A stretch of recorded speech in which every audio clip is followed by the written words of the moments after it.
Hello learners, today let us study Tennessee Williams' play A Streetcar Named Desire. Tennessee Williams' play A Streetcar Named Desire was first published in 1947. A Streetcar Named Desire is one of the most successful plays of the 20th century. Prominent theatre personalities across the world have performed the play since its first publication. The play was adapted by Hollywood filmmakers at least twice. Set in the city of New Orleans, United States, the family drama depicts the plight of Blanche Dubois. The play also comments on the heterogeneity of the United States in the 20th century, the shift in the structure and nature of family in the United States. Tennessee Williams, a US-born English writer, was born on 26 May 1911 in Columbus, Mississippi.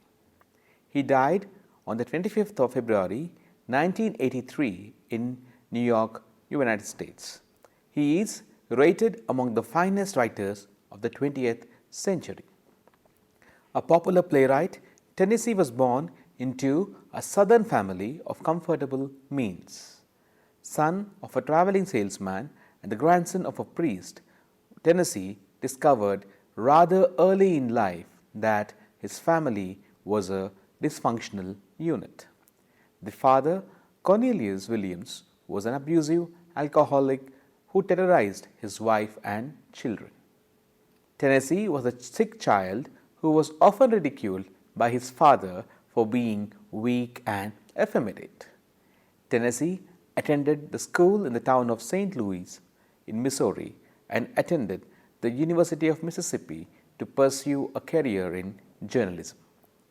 Tennessee was attached to his grandfather, with whom he traveled to Europe as a teenager. Tennessee was a short story writer, a poet, and a novelist. But he is best known as a playwright who was adept at writing stage plays, one-act plays, and even screenplays for movie studios. Tennessee shot into fame from the 1940s onwards. His The Glass Menagerie, published in 1944, brought him instant recognition. The stupefying success of the second play, A Streetcar Named Desire, which was published in 1947, won him the Pulitzer Prize and thus reinforced his status as a leading playwright.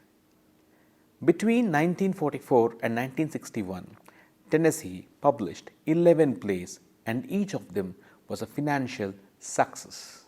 The plays include Summer and Smoke, published in 1948, The Rose Tattoo, published in 1951, Camino Real, published in 1953, The Cat on a Hot Tin Roof, published in 1955, Orpheus Descending, 1957, Suddenly Last Summer, 1958, Sweet Bird of Youth, 1959, Period of Adjustment, 1960, and The Night of Iguana, published in 1961. The Cat on a Hot Tin Roof won Tennessee his second Pulitzer Award in 1955. Besides the fame and financial success, Tennessee also wrote prominent screenplays and teleplays for some of the leading studios in Hollywood.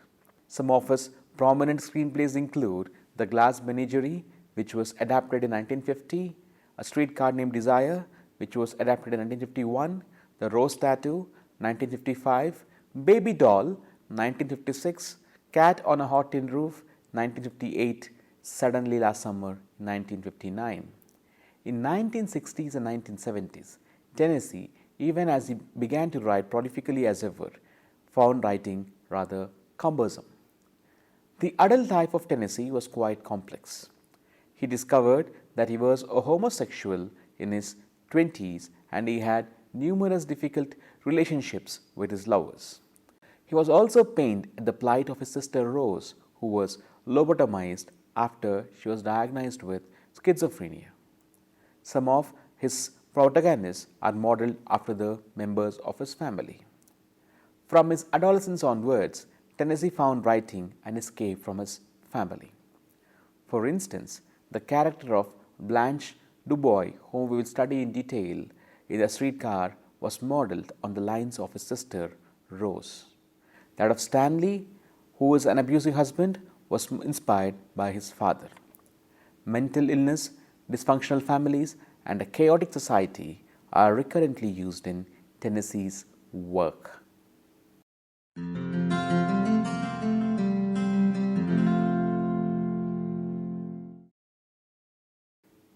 Dear learners, let us examine the summary of A Streetcar Named Desire.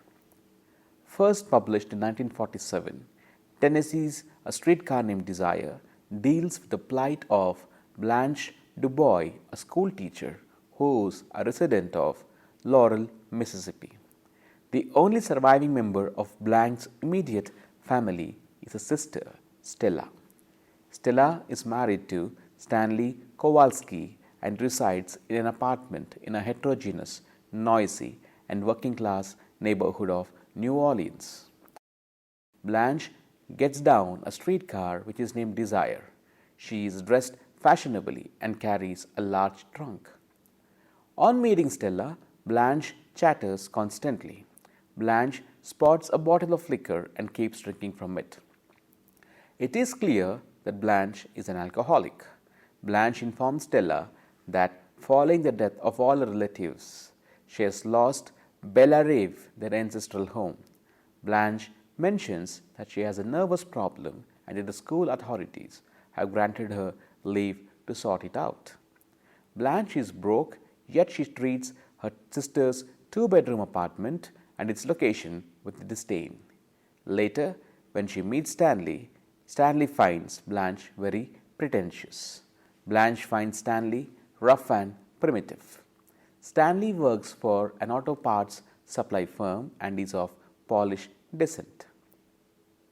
It is clear to the reader that Stanley and Stella hail from opposite social backgrounds. Stella confesses to Blanche that she preferred sexual gratification to social pretensions. Stella is already pregnant with child but does not divulge the information to Blanche. Blanche's condescending and prudish behavior irritate Stanley. He begins to suspect Blanche. Stanley informs Stella that Blanche could have cheated her of the share of family inheritance. He even confronts Blanche over the issue. Blanche reveals that Bella Rave was lost due to a foreclosed mortgage. Stanley is portrayed as a macho man who likes sex, drinking, gambling, and physical exercise. He is an abusive husband. One evening, he invites his male friends to a game of poker. He states that women are not allowed in the house during the poker session. However, Blanche and Stella return home and the poker session lasts way into the night. Blanche tries to win away Mish, a close friend of Stanley, from the game, and she seeks to win his affections. Blanche turns the radio on. Stanley is infuriated with Blanche and throws the radio out of the window. As Stella intervenes and stands up for Blanche, Stanley manhandles her.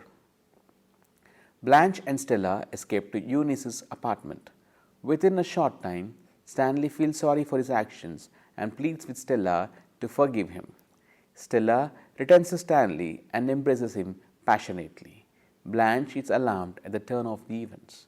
She meets Mitch outside the flat and he comforts her. The next morning, Blanche attempts to convince Stella to forsake Stanley for a better man. Blanche suggests that they should contact their former friend, Shep Huntleague, who is now a millionaire. Stella finds Blanche ridiculous and laughs at her.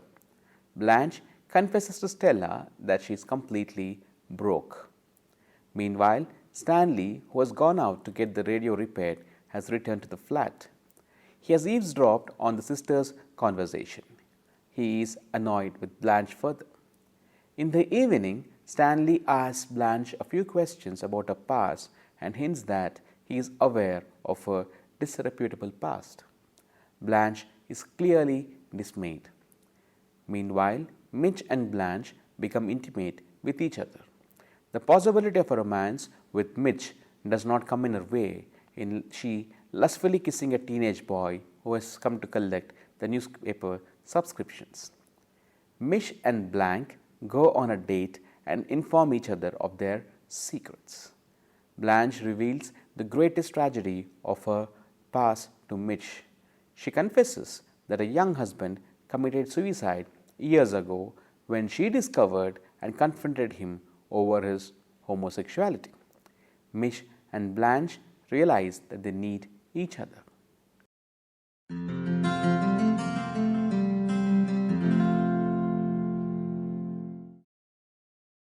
The next scene happens after a month.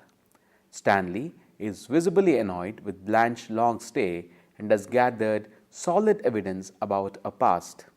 The actions happen on Blanche's birthday. Mish is invited to the family dinner. Stanley informs Stella the details of Blanche's sordid past. The audience is informed that after Blanche lost Dubois mansion, she moved into a cheap hotel. She was addicted to drink and was infamous for her numerous sexual licenses. The hotel was fed up with her behavior. The school where Blanche worked fired her when the authorities found out that she was having an affair with a student. The hotel staff asked her to leave, and the whole town was agog with Blanche's activities.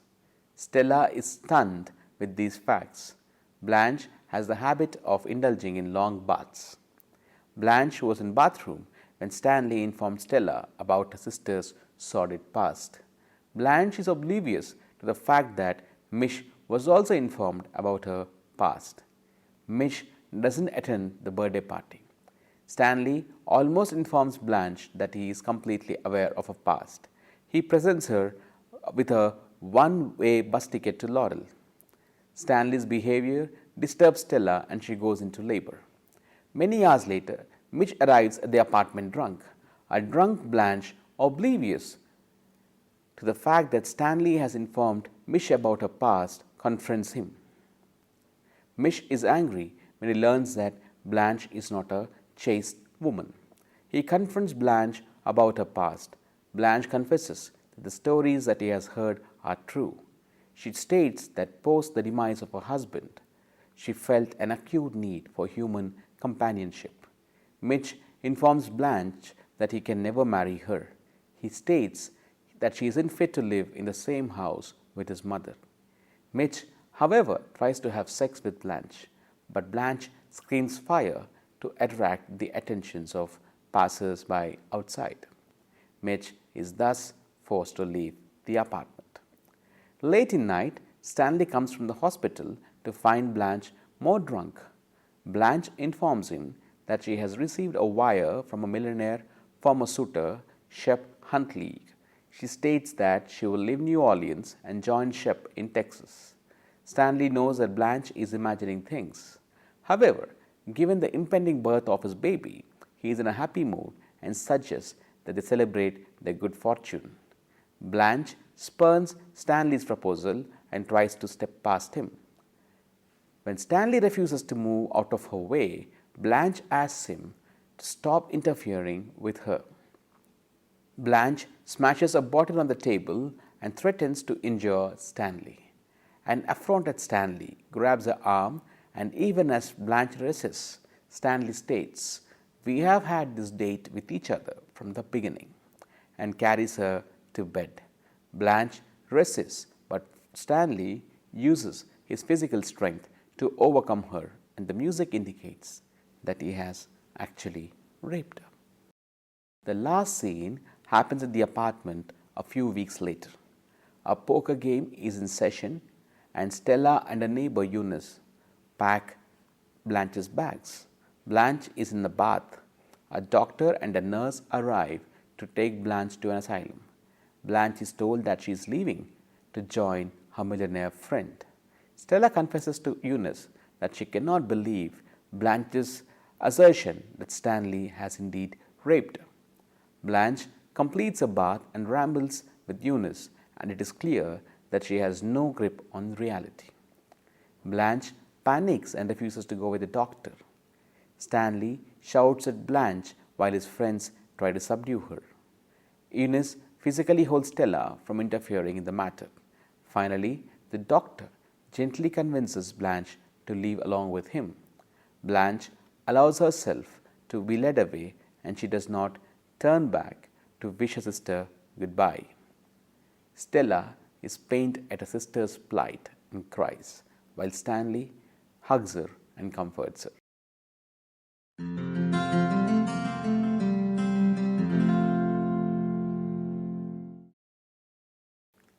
Blanche Dubois is the protagonist of the play. In the initial scenes, she comes across as a prude. Her pretentious nature puts off a lot of people. It is revealed that she is not very close to her sister. Yet, she plans to stay with her sister for a long time. She has lost her ancestral property and is currently very poor. She despises her brother-in-law's working habits. Thus, Blanche seems to be a snob and a hypocrite. However, subsequent scenes reveal that Blanche is a very needy person. She successfully befriends Mish and urges her sister to leave Stanley and suggests that they pursue rich millionaires. Later, it is revealed that Blanche is a widow who has turned an alcoholic. She is also infamous in the town for her sexual liaisons with various men. She has lost her job and is almost exiled from the town. Towards the second half of the play, the reader gets the idea that Blanche is indeed a debased person who is constantly imagining things. She is a weak person who feels that she was the reason for her husband committing suicide. She imagines things and searches for a world where everyone deems her unblemished. She conjures new people and opportunities and exists in a liminal space between the real and the imagined. She refuses to reconcile with Stanley. She is raped and physical violation breaks her down completely. In the end, Blanche comes across as a delicate piece. Indeed, Stanley mockingly calls her a delicate piece. She is actually helpless. Stella states that when Blanche was a child, nobody was tender and trusting as she was, but people abused her and forced her to change. Blanche is finally sent away to an asylum. Blanche tells the doctor who has come to take her away, "Whoever you are, I have always depended on the kindness of strangers." That's the irony of her life. Stanley Kowalski is the anti-hero of the play. Initially, he comes across as an egalitarian hero who is loyal, friend and a passionate husband. An animalistic physical vigor which is evident in his love for physical labor, confrontation, sex, gambling and drinking marks him out from other men. His family is from Poland and he considers himself to be an American. He resents being called Polak. Stanley represents the new heterogeneous America to which individuals like Blanche don't belong. Blanche is a relic from an earlier defunct social hierarchy. Stanley's intense hatred for Blanche is motivated in part by her aristocratic past, which Blanche represents. He also rightly sees her as untrustworthy and doesn't appreciate the way she attempts to fool him and his friends into thinking that she is indeed better than all of them. Stanley's animosity towards Blanche manifests itself in all of his actions, including his investigations of her past, his birthday gift to her, and his sabotaging of her relationship with Mitch. In the end, Stanley seems to be a harmful brute. He is selfish, and it is clear when he informs his friends that to hold front position in this rat race, you got to believe you are lucky that he has cultivated his crude masculine personality. During a conversation with his wife, he states, "When we first met, me and you thought I was a common. How right you was, baby. I was common as dirt." Stanley believes that to survive in 20th century America, one needs to be strong. Towards the end of the play, he betrays no remorse for his actions. In the last scene, he is the only character who doesn't feel bad for Blanche. As Blanche is being taken away to the asylum, towards the end of the play, Stanley plays the ideal family man. He is comforting Stella. Ironically, he is left unpunished even as Blanche is exiled from human society.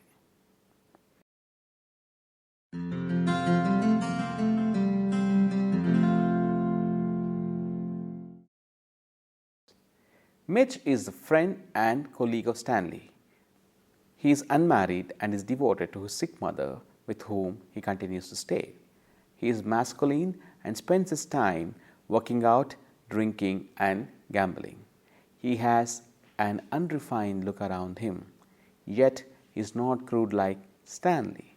Mitch wants to settle down in life and looks up to Blanche. Mitch is the only character in the play that is sympathetic towards Blanche. Blanche is comfortable in his presence and reveals her secrets to him.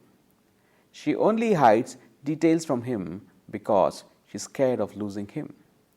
He falls in love with Blanche and is crestfallen when he realizes her past. He is angry and states that Blanche cannot stay in the same house along with his mother.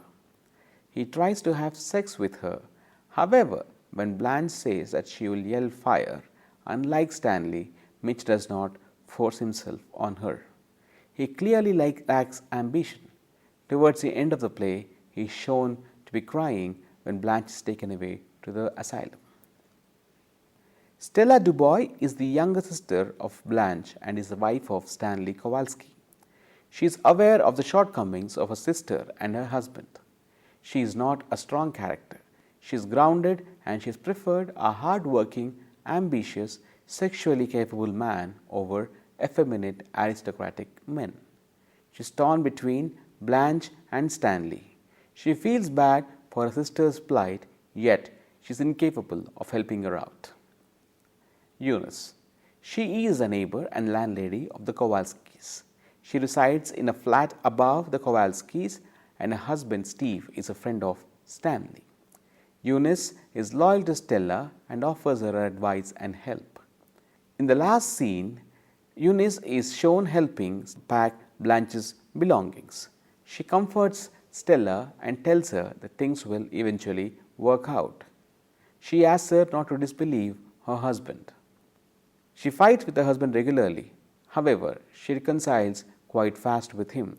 In many ways, she is clearly a woman of the world who is very strong and offers Stella comfort all the time. Shep Huntley is a Texas-based millionaire whom Blanche keeps talking about. In her teenage, Blanche was supposed to have gone out with him. According to Blanche, Shep, who has made millions, had met her after a gap of a decade last Christmas. Blanche deems that Shep can help her out of her current mess. She does not have contact details but always attempts to call Shep. It is not clear if Blanche has met Shep the last Christmas or if she was just imagining the meetings. Alan Gray is the deceased first husband of Blanche. She married him as a teenager and was shocked to know that he was a homosexual. When she confronted him about his sexuality in a party, Alan went out of the hall and shot himself. His death, sudden death, shattered Blanche. The other characters in the play include Steve, a Negro woman, a prostitute, a doctor, a nurse, Pablo, and Shaw. Shaw never appears on the stage, but he is a salesman who has met Blanche in the past. It is Shaw who informs Stanley the details of Blanche's life.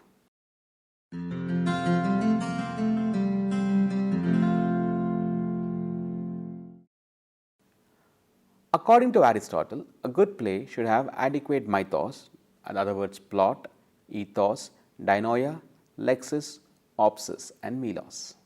A streetcar named Desire scores well and on all Aristotelian parameters. The plot, as we have examined earlier, is fraught with revelations and unexpected twists. The lead character invokes sympathy and the scope for catharsis in the play. Tennessee's language is very lucid and the dialogue is very apt.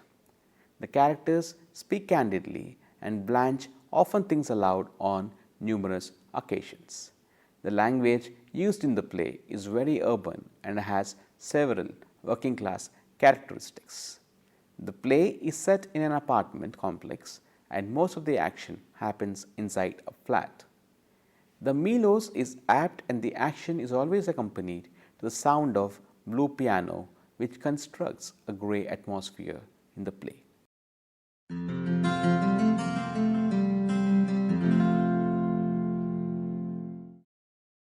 The play foregrounds various issues including that of dynamics of sexes, the tension between America of the old and the 20th century, American psychological problems, etc. The commonly occurring motifs in the play include dim lights, bathing and alcohol. Blanche represents old America while Stanley stands for a composite, diverse, confident United States. The men in the play are macho and abusive husbands who indulge in alcohol and gambling. In many ways, women stay with them only for sexual gratification and prefer them over effeminate gentlemen. The only character who is not at home with the setting is Blanche. She is unable to reconcile to a situation and is on the brink of insanity. Blanche is modeled after Tennessee's sister, Rose, who was lobotomized in the 1940s despite his objections. The play foregrounds the fact that mentally unsound persons are incapacitated by others in the American society. The plight of Blanche is made worse because of the interference of her family. Dear learners, I hope you enjoyed the lesson. The play consists of 11 scenes and is a very beautiful play to read. I hope you are inspired by this lesson to go and read the play in its original. It was nice meeting you and thank you.